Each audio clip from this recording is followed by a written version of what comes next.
Ladies and gentlemen, welcome to the Chengdu Panda Base, a national 5A level scenic area.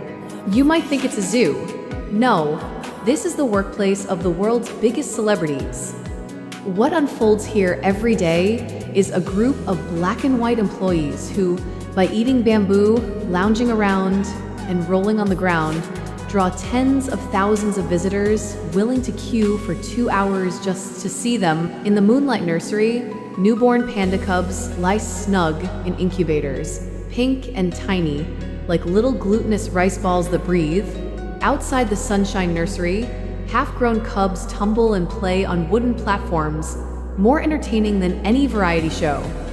Then there's the superstar Hua Hua, short-legged, seemingly necklace, and moving at her own leisurely pace. Yet it's precisely her lack of a neck that has taken the internet by storm.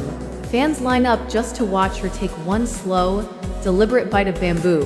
But this place is about more than just cuteness. It's also about conservation. For decades, countless people have dedicated themselves to protecting this endangered species, helping the national treasure transition from endangered to no longer facing imminent threat. You might ask, what is the Panda Base? It's a 5A level happiness recharge station. It's one of the gentlest promises humanity has made to this planet. So come to Chengdu right away and see for yourself how these black and white bundles of fluff have the whole world wrapped around their tiny paws.